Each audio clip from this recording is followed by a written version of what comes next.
Hi, my name is Brandon, also known as Icecreamman 301 here on YouTube. For those who don't know me, I am also a gamer on Twitch as well. You can follow me there at Icecreamman 301. So this is actually the first episode of a series that I was actually looking to do for a while now, because I've been wanting to do some live action things. With some recent inspiration, thanks to some people, I decided we're going to do a cooking / baking show for the first live series here on YouTube. Isn't that crazy? Oh man. So yeah, without further ado, come on in and explore my gourmet world.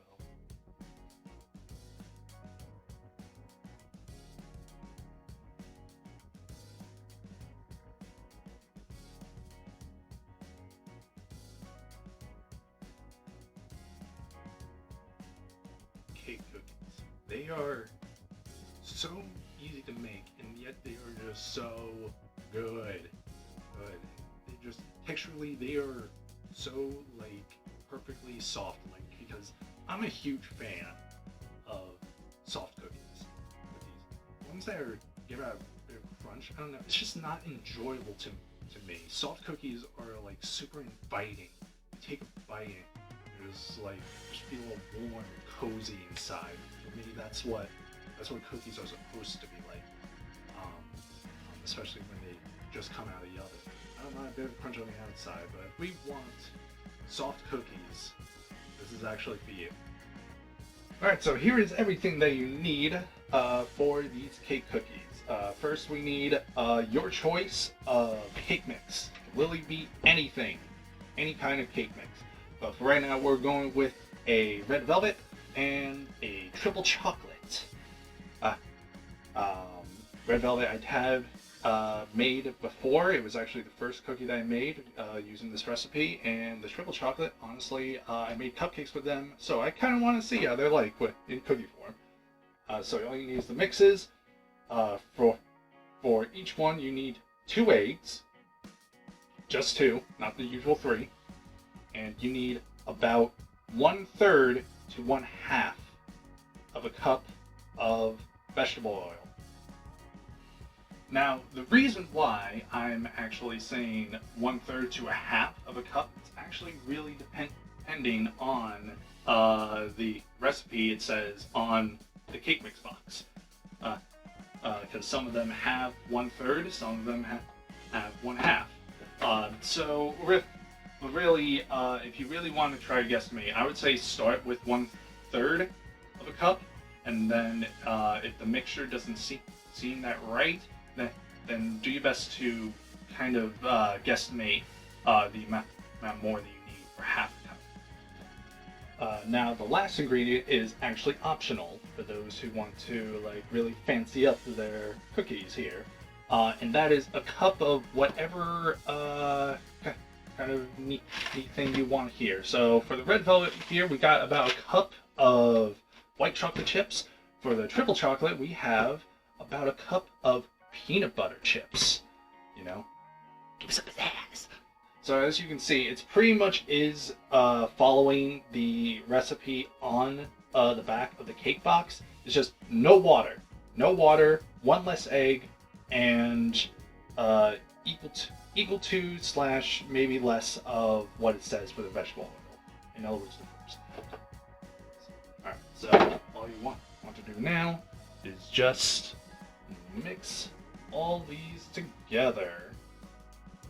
So let's bring those in there. Let's bring those in there.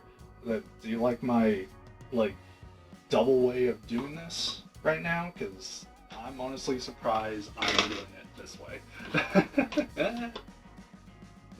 It's great. It's wonderful. So now for this part, you can whisk it together, because normally when I'm making cakes or something, I'm always whisking them together. So you know that works. And it's actually a little bit easier when you whisk them, because I tried using a wooden spoon the last time I made these, and it was impossible. It got there. It just took a while. So So let's see. So as you can see right here, it does, like, it is still kind of taking a bit. You want to do your best to try and get it all mixed in there. Gotta make some noise in there. So hopefully, I mean, if you're living in an apartment or something, hopefully you don't annoy your neighbors with it, like how I fear every day of my life.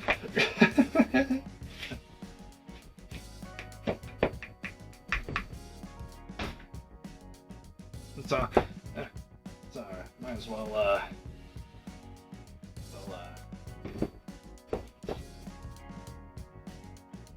so I'm just gonna use a spoon for this because I don't have a whisk. Another whisk. Wish I did right now. That would be much easier, actually. Oh god.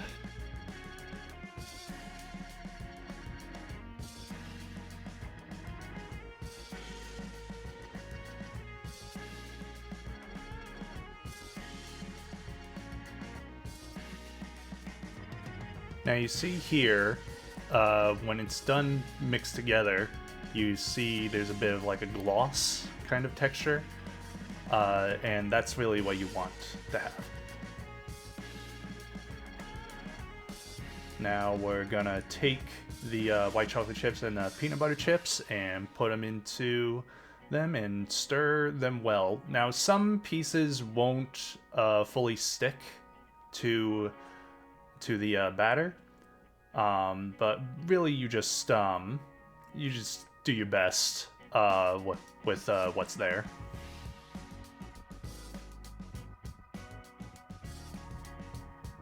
Now after they're well mixed, preheat your oven to 350.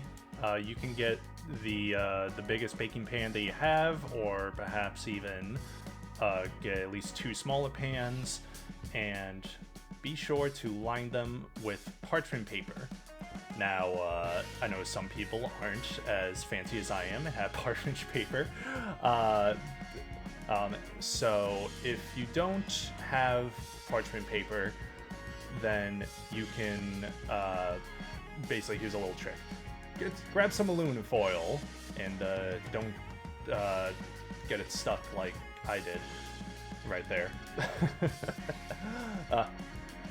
And just line it out, and that's just me being OCD. Now you can either grab a little bit of oil or some oil-based cooking spray. Just do a couple sprays, or a few, or just a dab of the oil, and then take a paper towel, God, and just wipe it down with it.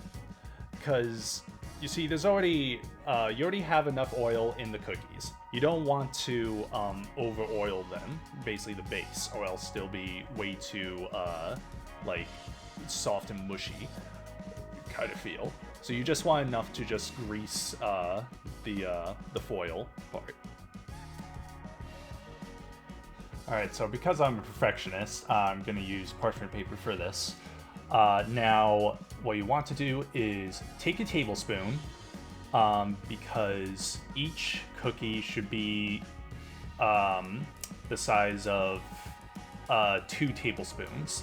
So really what I do is I put in the tablespoon. I know you can't fully see here, but basically I kind of use the actual scoop part of the tablespoon and form a ball with it to make it seem like the size, at least as close as you can to 2 tablespoons. And then you just keep doing that and just keep dabbing them onto the baking pan. The one that I have here can fit about 12. And so my goal here was to really just do half and half to see how that went.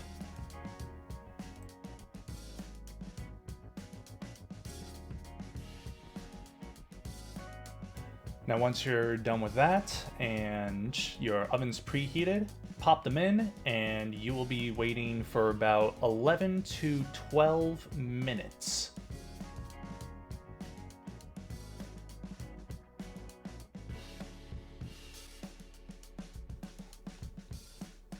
Once 11 12 minutes is up, then take them out of the oven.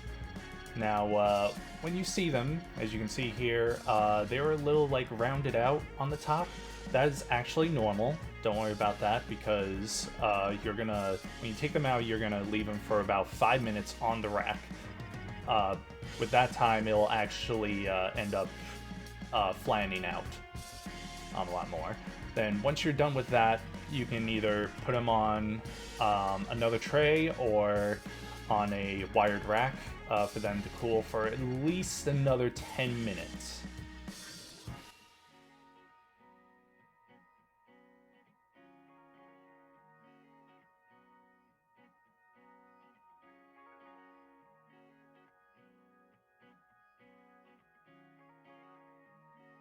And here they are, the finished product. Now, don't worry if they look a bit like janky and rustic. I mean, they don't have to be perfectly shaped. Okay, no matter what, they're gonna come out still in their soft texture and everything. So let's let's actually try one of these. I'm gonna try the triple chocolate one.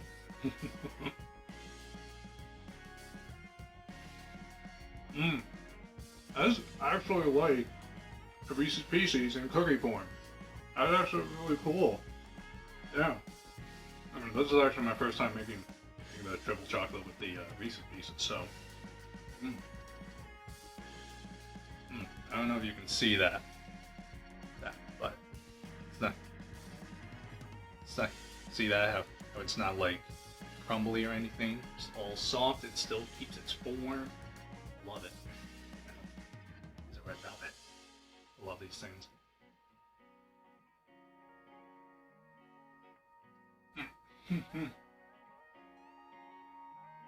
Oh, that is a spot right there.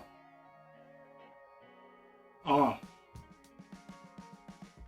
red velvet with white chocolate chips. Probably one of the best things you could possibly have. Oh. It's actually really funny because, fun fact, red velvet is technically chocolate. Red velvet is just a type of chocolate. Yeah, just goes so well together. I mean, this is probably my favorite right here. Until I find someone else I love. And that is it. Wow. Look at that. First video down. If you actually enjoyed this, please make sure to leave a like down below and also comment if there's any recipes of any dish that you want me to try, because I can honestly do a lot. I already have a lot planned, but if there's anything you want to see me do, please feel free to do that. And for the next dish, next video, it's gonna have to do something. These little bad boys. So if you want to know what that is, you're gonna have to subscribe to this channel and hit the bell next to the subscribe button, so that way you get notification of when the new uploads come up. So until then, this is Icecreamman 301 saying thank you for coming down to my gourmet world.